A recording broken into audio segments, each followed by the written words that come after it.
Hey, Dana Rose, welcome, welcome. How are you today? Excellent.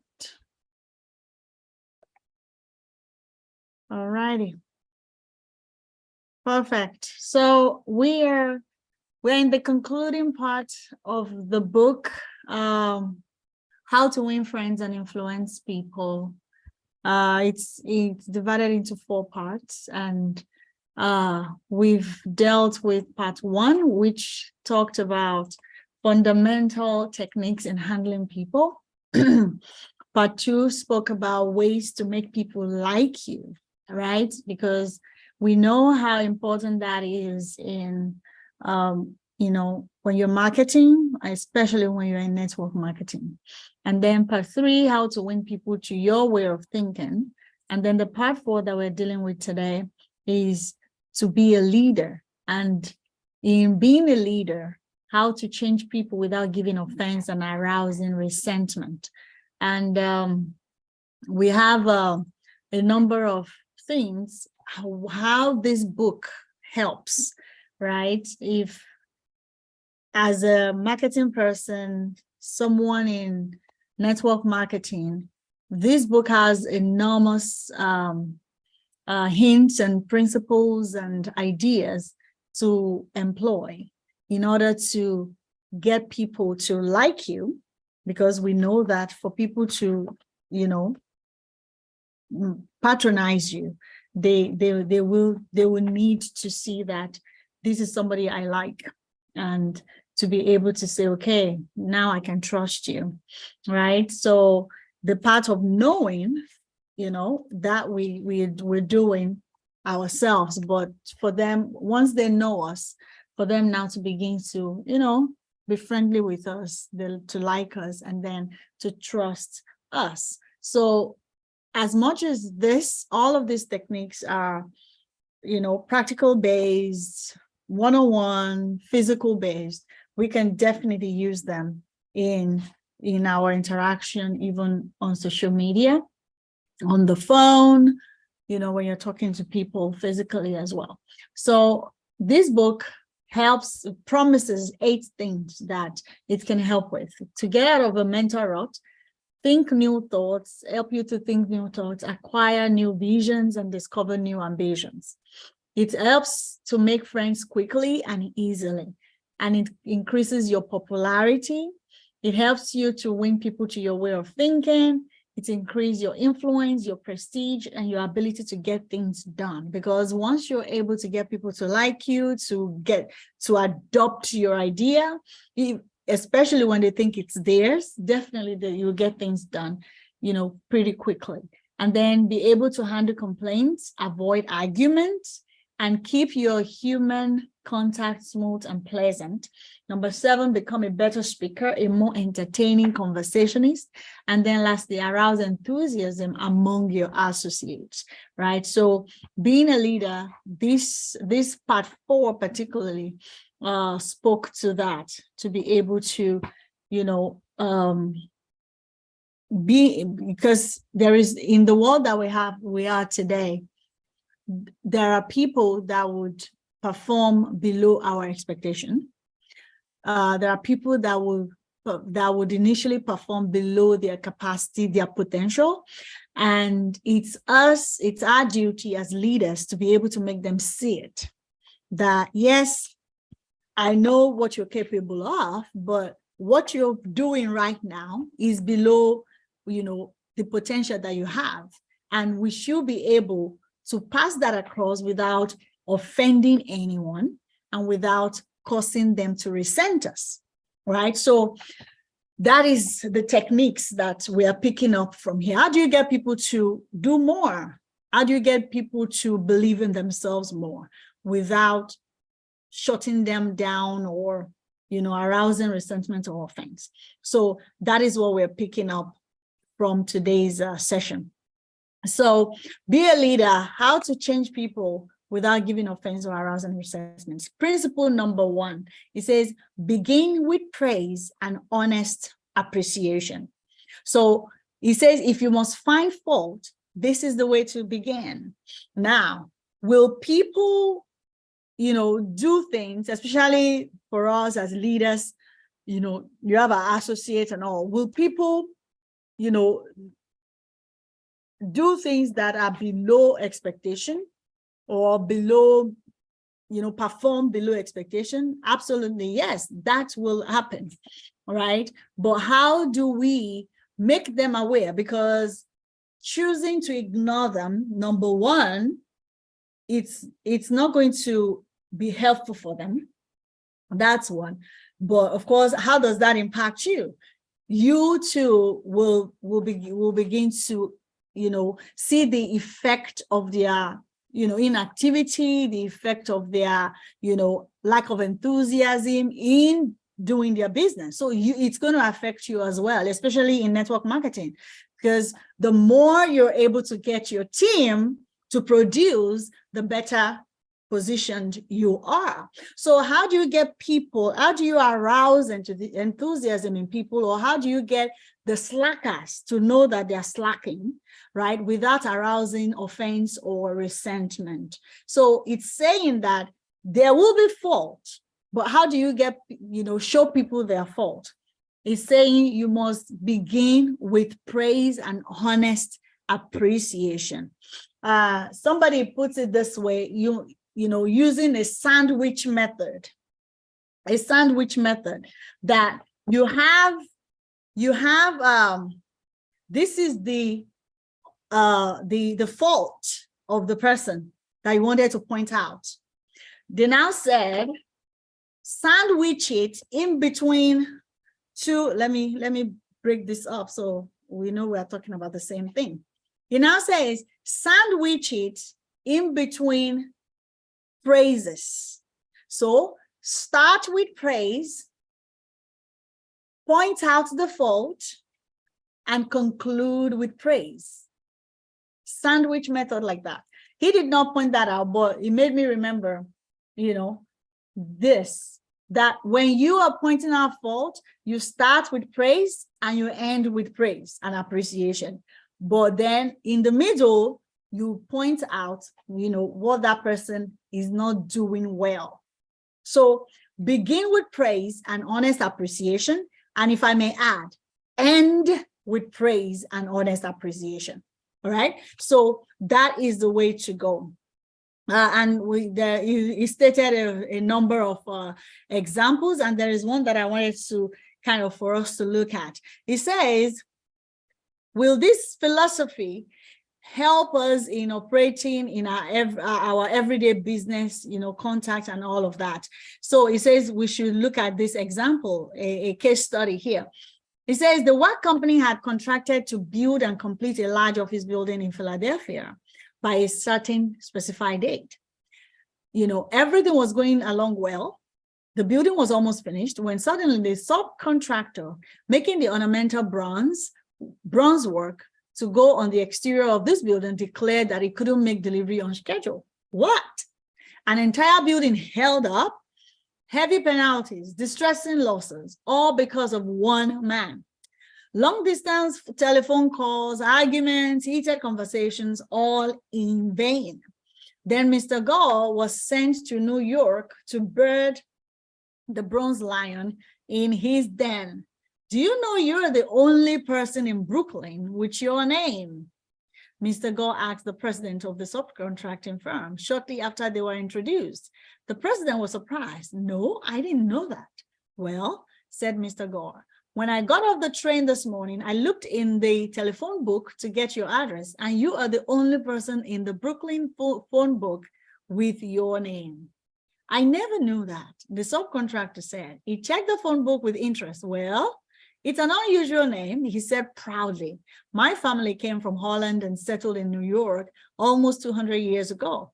He continued to talk about his family and his ancestors for several minutes. When he finished that, Mr. Gore complimented him on how large a plant he had and compared it favorably with a number of similar plants he had visited. It is one of the cleanest and neatest bronze factories I have ever seen. I've spent a lifetime building up this business, the subcontractor said. and I'm rather proud of it. Would you like to take a look around the factory? We can see all this is happening naturally, right? Yeah, he didn't fabricate something to go and show him. So he went in with an open mind, right? And along the way, he found things that he can complement this other person, for. So it was, it was really a nice way to do that. And it was authentic. It wasn't fake, right? So that's how, and that is possible when we are able to look for the best, look out for the best things, best qualities of people, good things that we can see in people. And it goes a long way in, softening the blow of whatever we want to do. As this was going on, at the end of the day, let's see, it says after lunch, he suggested they went to lunch. After lunch, the subcontractor said, now, to get down to business, Mr. Gore came to come and lash him and tell him, you're going to make us miss our deadline. What's going on? Get us what we need. But he didn't even start that. All he started with is complimenting his name, complimenting his factory. And then at the end of the day, the subcontractor asked him to lunch. And after that, he said, now to get down to business, because he knew what he was there for. Naturally, I know why you're here. I didn't expect our meeting would be so enjoyable. You can go back to Philadelphia with my promise that your material will be fabricated and shipped, even if other orders have to be delayed. Mr. Gore got everything that he wanted without even asking for it. The material arrived on time and the building was completed on the day the completion contract specified. Will these have happened had Mr. Gore used the hammer and dynamite method generally employed on such occasions? Probably not, right? This scenario, we can, just apply it in different forms in our relationships. You've contracted somebody to do something for you, right? You take your car to the workshop for them to work on, and they're telling you stories. All you want to do is just get there and lash them and give them the peace of your mind. What this book is saying, Daily is telling us that will not get you anything. Try as much as possible to sandwich you use the sandwich approach. Start with praise and appreciation. Let them know why you're not happy, and then end with praise and appreciation. At the end of the day, it's, everybody, it's helps you, to avoid resentment and to avoid offense, people taking offense at whatever you do. So begin with praise is like the dentist who begins his work with Novocaine.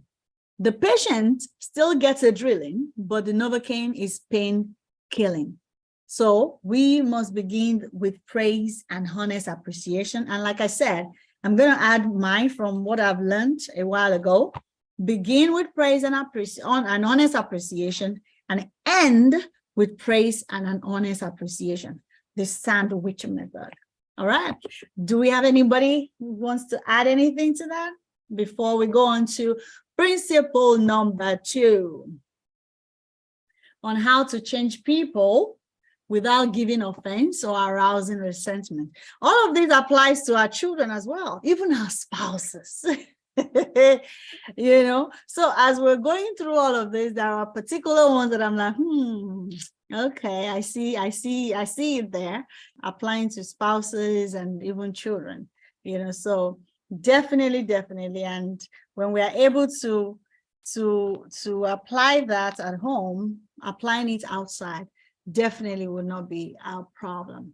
Let me know if you have any additional comment, you want to share anything, you can raise your hand or I'll put it in the comments. But sometimes with our African culture, okay. But sometimes with our African culture, absolutely, it would take some practice. I agree with you. It will take some practice, and the easiest way that I've seen is to do it honestly, right? not to try to fabricate something to say, okay, in appreciation, in praise, I want to praise you, just for the sake of that, but rather find, something honestly that you can praise or appreciate the other person for. That it will come naturally and, easily. And of course, if you have any specific situation, you can share it and we can deliberate on it. But I'm sure, with all the examples they've had and everything, these principles are like, I do it naturally with my children. It's easier for me, with my children. But when it comes to somebody that I've had high expectations of, it's just, it's usually harder when you've had high expectations of somebody. But, my children, I know I train them. It's my responsibility to train them. So if I see any fault, I look at me. Have you trained them? In that and all that. So, but for others, you're an adult. Hello. So all of that. All righty. So they won't understand. I mean, it's the main thing is we being person of influence, right? We're training ourselves to be able to command respect and regard, with other people. And I've seen several people that are in place of authority, even within our African context, and they do this easily, So it's possible, definitely possible. Now, principle number 2, which as leaders, all of these things, we cannot avoid them. If we want to be true leaders, there's no way we can avoid them. Principle number 2 says, call attention to people's mistakes indirectly. Call attention to people's mistakes indirectly. And this is how to criticize and not be hated for it, right? Basically, don't criticize, yeah, right? But this is how to tell people, point out people's mistakes and not be hated for it. So there is one example here. This one, I've learned it as well before today. And I'm telling you, if you have not heard this before, picking it up from this book today, or maybe you've read it in the book, you will now begin to be conscious when you're using this word. So substituting one word for another could make a world of difference in your interactions. Now let's look at it. Simply changing one 3-letter word can often spell the difference between failure and success in changing people without giving offense or arousing resentment. Let's look at this. Many people begin their criticism with sincere praise, followed by the word but, B-U-T, and ending with a critical statement. For example, in trying to change a child's careless attitude towards studies, we might say, we're really proud of you, Johnny, for raising your grades this term, but if you had worked harder on your algebra, the results will have been better. Now, compare that with this. Let's see. Compare that with this. Let me go down right here, then I'll come back and share what his thoughts are. If you go down here, it says, this could be easily overcome by changing the word but to and. No, just let's go back. Let's go down to the statement there. It says, we're really proud of you, Johnny, for raising your grades this term. And by continuing the same conscientious efforts next term, your algebra grade can come up with all the others. So it's the same thing we're trying to pass across. We are trying to say they need to exert more efforts. They need to put more effort into their studies all across the board, including algebra. Now, but instead of using but, we're using and. and it passes a different message across. And this is it. In this case, in the case of using but, Johnny might feel encouraged until he heard the word but. He might then question the sincerity of the original praise. To him, the praise seemed only to be a contrived lead-in to a critical inference of failure. Credibility will be constrained, and we probably will not achieve our objectives of changing Johnny's attitude towards his studies. So instead of using but, use and. Use and. So anytime you want to say something, when the word but comes up, is usually when you want to, say something negative to the initial statement. Instead of saying that, find a way to use and instead of using but, because it just, somebody puts it this way. When you use the word but, it negates everything you've said before that statement, and it holds the latter part is what is held as being true. The other part is just, got disregarded. So calling attention to one's mistakes indirectly works wonder with sensitive people who may resent bitterly any direct criticism. Marge Jacob Rhode Island told one of our classes how she convinced some sloppy construction workers to clean up after themselves when they were building additions to a house. The point that I wanted to make here is this part. Calling attention to one's mistakes indirectly works wonders with sensitive people who may resent bitterly any direct criticism. So however we want to go about it, we need to find ways by which, it takes, all of these things take practice. Find ways to correct people indirectly. One of it is showing, using the word and in place of but.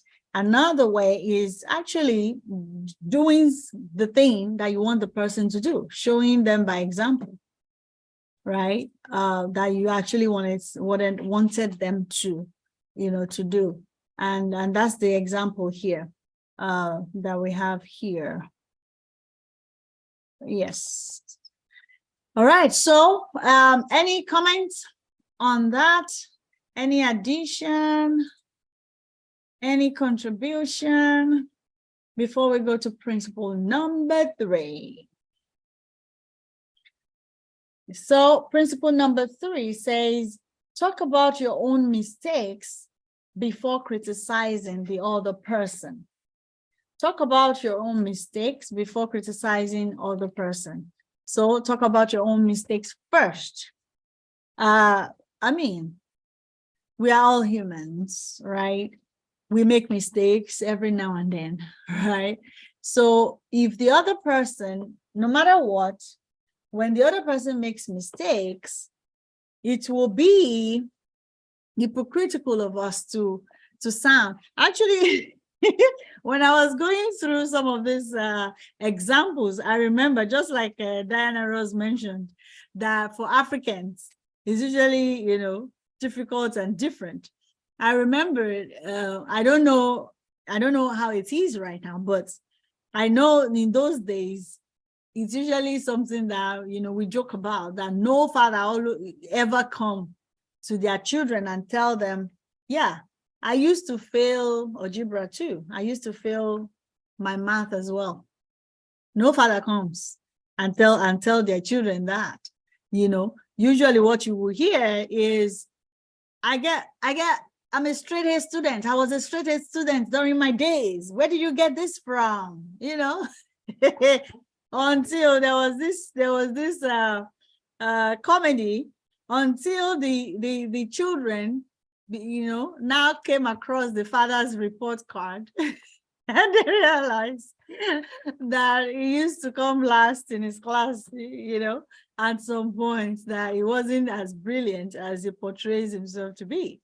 And of course, at the end of the day, what would that do? It's just the credibility of that father. It just goes down the drain at the end of the day. So we are humans, right? There are mistakes. We make mistakes. So when there is need to point out somebody's mistakes, it will go smoother. The other person will not feel being crucified, that you're, in essence, wanting to sacrifice them or throw them under the bus, as the proverbial boss, when you're able to say, when I first, got on this business, or when I first joined this, company, you're even trying more than I did. But thank God for my, my boss at the time, and I'm paying it forward now. I'm going to show you how and all of that, so that you can do better as well. So definitely it's a very good technique. And here is an example here. He says, and this you can use with your domestic staffs, you can use with your employees, you can use with your, your partners on your business, and, all of that. So let's see. It says, my niece, Josephine Carnegie, had come to New York to be my secretary. She was 19, had graduated from high school 3 years previously, and her business experience was a trifle more than zero. She became one of the most proficient secretaries west of Suez, but in the beginning, she was, susceptible to improvement. One day, when I started to criticize her, I said to myself, just a minute, Dale Carnegie, just a minute. You're twice as old as Josephine. You have had 10,000 times as much business experience. How can you possibly expect her to have your viewpoint, your judgment, your initiative? Mediocre though they may be. And just a minute, Dale, what were you doing at 19? When you were 19 years old, what were you doing? And in relations to younger folks, especially my siblings, my younger siblings, and in relation to my children, I use this a lot. Not so much now, but when I was, still newly married and things like that, I usually use that example a lot. Like, okay, these younger ones, what was I doing at their age? It will help you, because the reason I started using that, this is outside of business now. The reason I started using that was, especially those that said they're in a relationship, they want to get married and things. I usually, when I hear that, I look at their age and I try to remember mine, when I was their age, what was I doing relationship-wise? And from there, I advised them. And the reason I did that was, when I was saying I wanted to get married, my elders' responses were funny to me, because they thought I was still very young. At 28, they thought I was still very young. And when I tried to check when they got married, when they got married, they were younger in age than I was. So I'm like, so you didn't do the math, right? That was me in my head. Like, it seems like they didn't do the math. Like, they were much younger when they married compared to how old I was at the time. So that gave me a caution, that when you're talking to people, just, put yourself in their shoe. What were you doing when you were 19? What were you doing when you are new in network marketing? What were you doing, when you are new to prospecting? What were you doing when you're new to presentation? What were you doing when you're new to marketing? What were you doing when you're new to sales, right? And then from there, tutor and train your subordinate, in that way, and correct their mistakes and let them know, let's tell them those mistakes you made as well, and let them know how much they are, how much effort they are, that you acknowledge how much effort they're putting into things, right? So it isn't nearly so difficult to listen to a recital of your faults if the person criticizing begins by humbly admitting that he too is far from impeccable, right? So it just makes, it softens the blow, in a way, definitely. All right. So that's I like this one here. There was this story that led to this one. Here, so this person, I love this story. I highlighted this story basically because this person forgot to start with stating their own mistakes before then, or stating their own fault before criticizing somebody. So they knew right here now, they caught themselves like, oof, I've aroused the reaction I do not want. So how can I salvage this, right? So in a way, when we find ourselves in a situation where we spilled out criticism first, we've attempted to correct the mistakes of the other person first without either starting with praise and appreciation or stating our own fault, or saying that we too could have made the same error or we've made it in the past. If we omitted and forgot that part of the sandwich, right? If you forgot this part of the sandwich, it's saying that you can still follow up with the praise. We can still follow up with it. It says, Von Belows knew that he ought to have praised before he condemned. But since that was too late, he has, the reaction of the other person is already negative already, right? He says, but since that was too late, he did the next best thing. He praised after he had criticized, and it worked a miracle. So definitely that will save some days there. And at the end of the day, they ended up, that conversation in a lighter mode. If a few sentences humbling oneself and praising the other party can turn a hurty, insulted case into a staunch friend, imagine what humility and praise can do for you and me in our daily contact. Rightfully used, they will work veritable miracles in human relations. So admitting one's mistakes, even when one hasn't corrected them, can help convince somebody to change his behavior. This is, in relation to a father and his son. The father smokes and the parent smokes, but the child now wanted to start smoking, but they don't want him to. So at the end of the day, he says, I didn't exhort him to stop or make threats or warn him about their dangers. All I did was point out how I was hooked on cigarettes and what it had meant to me. He thought about it for a while and decided he wouldn't smoke until he had graduated from high school. As the years went by, David never did start smoking and has no intention of ever doing so. As a result of that conversation, I made a decision to stop smoking cigarettes myself. And with the support of my family, I have succeeded. So sometimes when we see, the fault of other people, and though those faults exist in us, but we know that if they continue in that path, they will end up where you are or worse. And you want them to stop before they got themselves deeper in the hole. Definitely it helps. It's a kind of motivation that will help you, you two to sit up and, get in the right direction. Excellent. Any contribution to that as we go? Oh, wow. We've had more people. Excellent. Welcome, welcome, welcome. Yay. Oh, wow. Welcome, everyone.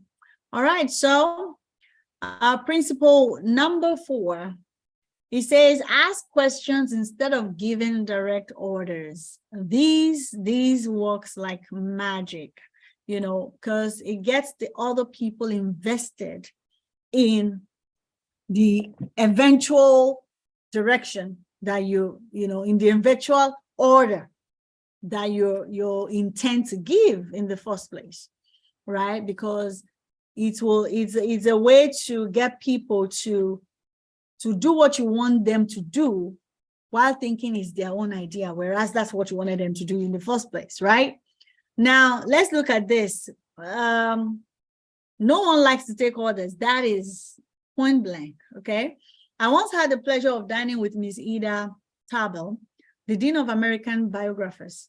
When I told her I was writing this book, we began discussing this all-important subject of getting along with people. And she told me that while she was writing her biography of Owen D. Young, she interviewed a man who had sat for 3 years in the same office with Mr. Young. This man declared that during all that time, he had never heard Owen D. Young give a direct order to anyone. He always gave suggestions, not orders. Owen D. Young never said, for example, do this or do that, or don't do this or don't do that. He would say, you might consider this, or do you think that will work? Frequently, he would say after he had dictated a letter, what do you think of this? In looking over a letter of one of his assistants, he would say, maybe if we were to phrase it this way, it will be better. He always gave people the opportunity to do things themselves. He never told his assistants to do things. He let them do them. Let them learn from their mistakes. So very, very, very powerful. A technique like that makes it easy for a person to correct errors. A technique like that saves a person's pride and gives him or her a feeling of importance. It encourages cooperation instead of rebellion. Okay, so there's a very nice example here.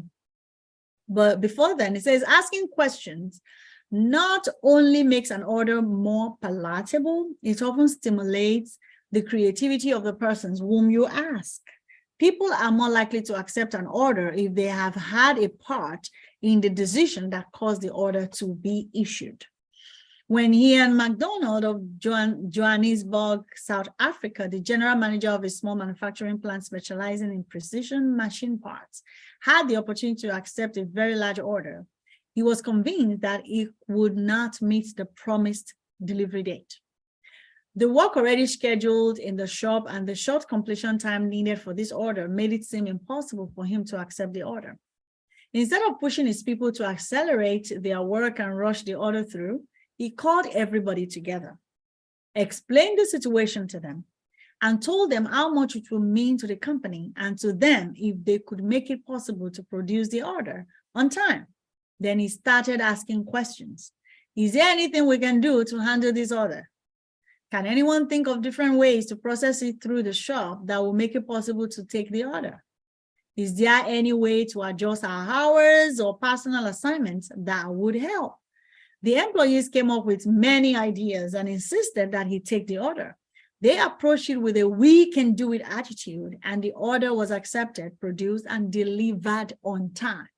So effectively, to be able to get things done, have people, invested in our ideas, invested in getting things done for us, let them invest. Let them participate in the decision making. They agreed to doing more hours. They agreed to reaching out to more people. They agreed to, taking the orders and taking more on their plates because they knew what was at stake. So it didn't come down as an order. It came down as this is what we need to do. And they did. So ask questions instead of giving direct orders. And questions, we're talking about questions that will get people thinking, how can this be done? Right? So definitely, it helps with the can-do attitude to encourage the can-do attitude in our relations. We're talking about, our children, we're talking about our employees, we're talking about our partners in business, we're talking about, anyone that we are engaging with, making them invested in the end, the eventual action that needs to happen is by asking those questions. All right. Any comments, any addition, anything anyone wants to contribute? All right, the last one we're going to talk about today, let the other person save face. This one is very, very important. It helps people's dignity stay intact, right? Especially when you see somebody that is not performing for whatever reason, especially when they're given tasks that is not that is not their strength, right? And you don't want to discard them, as failures, right? There are ways to go about it, right? And this is a very good example of it. So letting one save face, how vitally important that is. It will save the relationship, it will save, the other person will not feel resentful towards either the company or towards the person. And definitely it goes a long way. Let's see. And how few of us ever stop to think of it? We ride roughshod over the feelings of others, getting our own way, finding fault, issuing threats, criticizing a child or an employee in front of others, without even considering the hurt to the other person's pride. Whereas a few minutes thought, a considerate word or two, a genuine understanding of the other person's attitude will go so far toward alleviating the sting. Let's remember that the next time we are faced with the distasteful necessity of discharging or reprimanding an employee, so when we need to, reprimand, when we need to correct, when we need to point out things, let's remember this. Let's see. Do I have any example here? Yeah, there are a few examples here that talks about, getting people, letting them off easy, basically, and not getting them embarrassed and, feeling less than in front of others. So basically, in conclusion, even if we are right and the other person is definitely wrong, we only destroy ego by causing someone to lose face. The legendary French aviation pioneer and author Antoine de Saint-Exupéry, I don't know I'll need to look that up. He wrote, "I have no right to say or do anything that diminishes a man in his own eyes. What matters is not what I think of him, but what he thinks of himself. Hurting a man in his dignity is a crime." So a real leader will always follow this principle. Let the other person save face. All right. That is it for me. Please, I would love to hear from you. I would love to hear from you. What is your takeaway from this? You are welcome. You are welcome. What is your takeaway from this? What are you going to implement in your own personal interaction, in your own personal relationships? What are you taking? Which one of these principles? Maybe we should start with this. Which of these principles have you been practicing before now? Oh my God, that's praise and honest appreciation. The sandwich principle that I told you. By profession, of course, I'm an IT professional, and I do software quality analysis. That is, build a website or build an application, give it to me to find the faults in it, to find the bugs in it, to show you it's not working. All right. And by training, the reporting, when I give reports on these things, I don't say, oh, out of the 100%, out of it, 20% works. Well done. This 80% does not work. No, that's not my bug report. My bug report is number 1, 2, 3, 4, 5, 6, 7, 8, 9, 10 does not work. Right? So I carry that mentality to real life, right? And my eyes, I shine my eyes where what I spot things that are not right easily. I became so critical. Oh my God. I became so critical, and when it started biting me, oh my God, I didn't, when people started pointing it out, like,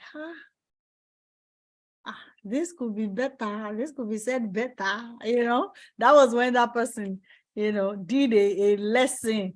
And they didn't do it to me directly, but they did a lesson where I was, and I knew they were talking about me. Or I picked the lesson. Let me not say they were talking about me.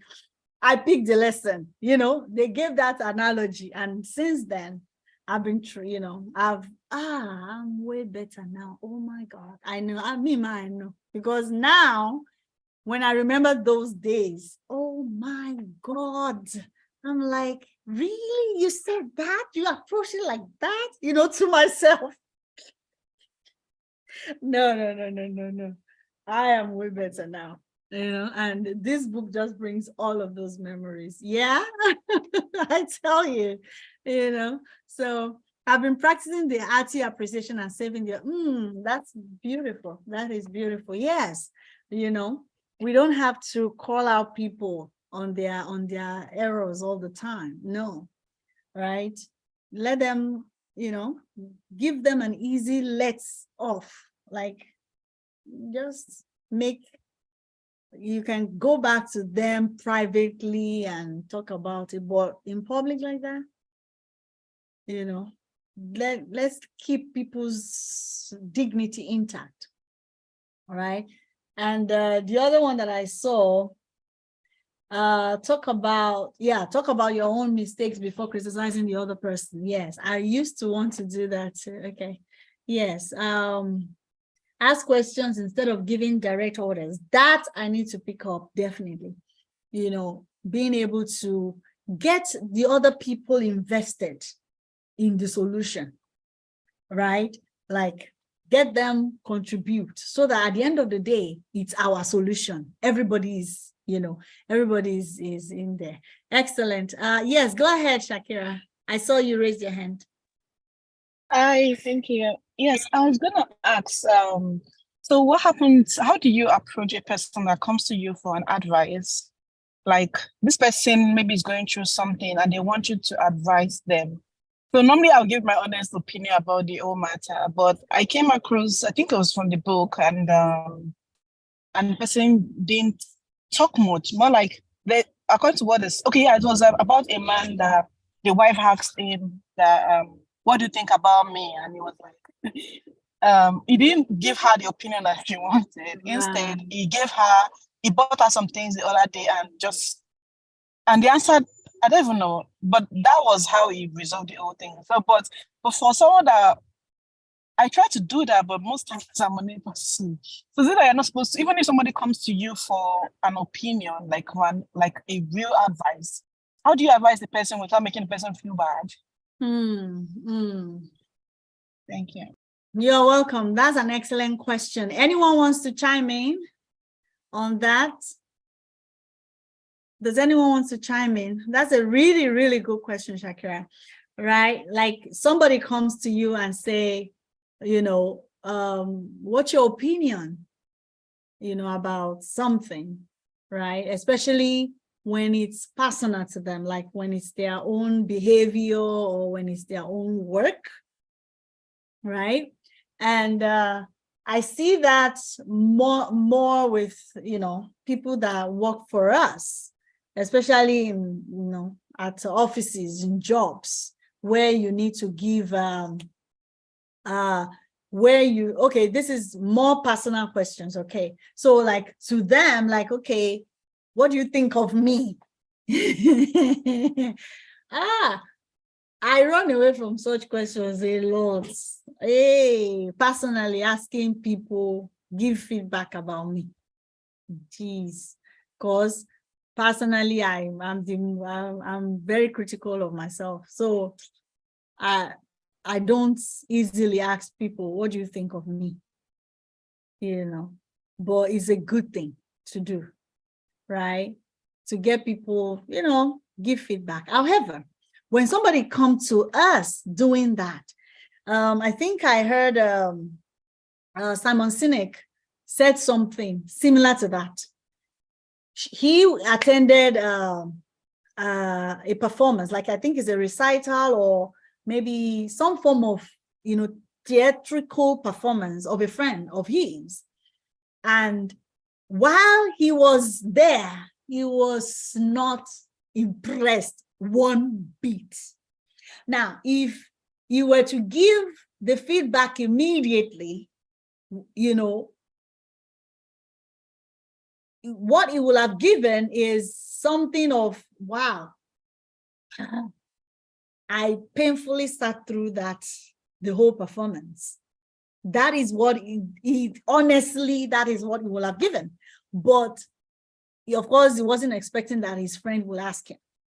But at the end of the day, the friends walked up to him, behind, the scene and all that, like, hey, I'm so glad you could make it. What do you think of the performance? Now, he said if he had given his honest feedback on that spot, that person will leave his presence shoulder down and will not even want to try doing that thing ever again. But what he did was he looked for something else to appreciate and compliment that person for. So I can't remember exactly what it was. I'll see, it was on LinkedIn that I found that video. If I see it, I'll share it on the group.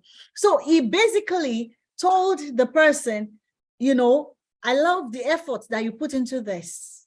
So he honestly gave a good remark, a good feedback. Now, days later, after the euphoria of the whole experience had calmed down, he was now able to now say, these will be better, and that person was, now in the mood to accept such criticism. So when anybody comes to us and say, yes, I want your honest opinion on this matter, right there, we have to discern, how to approach it. Get as much as we might not need to postpone, giving them the feedback. We still use the sandwich approach. Tell them how good they are. Tell them the positives of their life, of their attitude, of their efforts, whatever. Find something else, yes. Find something else to appreciate first, and then dash the blow. Put in the blow, like gently too, like the example of the dentist. The dentist will still drill the tooth, but they will put the painkiller there first. They will still do the job, and then when you want to let them down, you let them down gently by appreciating that, wow, for you even answering this question, it shows that you have grown, or that, yes, you're working on, getting better and things like that, So sandwich it and let them see who they can be, not who they are or who they've been.